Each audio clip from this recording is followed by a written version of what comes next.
Alexandre Benalla peut-il se retrancher derrière la séparation des pouvoirs pour éviter de comparaître devant la commission d'enquête du Sénat? Alexandre Benalla est le responsable de la sécurité d'Emmanuel Macron. Il est né le 8 septembre 1991 à Évreux. Il est caractérisé comme quelqu'un de violent. Il porte des lunettes, il est de taille moyenne, il a une barbe et une moustache. Il est brun et il a les yeux marrons.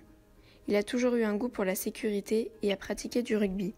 Il a été montré frappant en manifestant le 1er mai 2018. Les faits se sont réalisés à environ 20h à Paris, place de la Contrescarpe. Suite à cela, Alexandre Benalla est renvoyé de l'Élysée le 19 juillet 2018.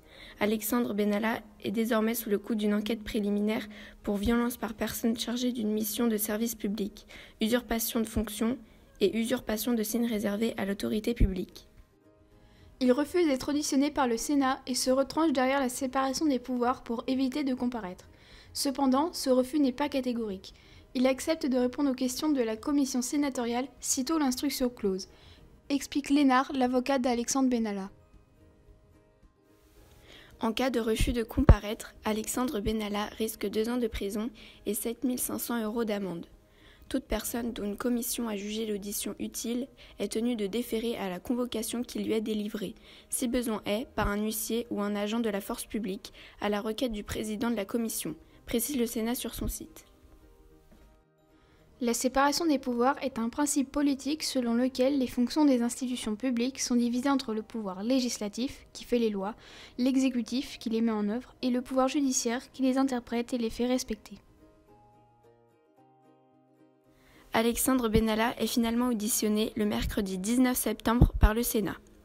Le lundi 21 janvier 2019, il est de nouveau auditionné.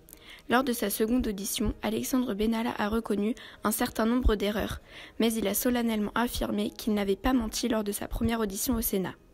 Mais il a refusé de répondre aux questions concernant sa mise en examen pour usage public et sans droit d'un document justificatif d'une qualité professionnelle. Cette histoire a de multiples rebondissements et modifications.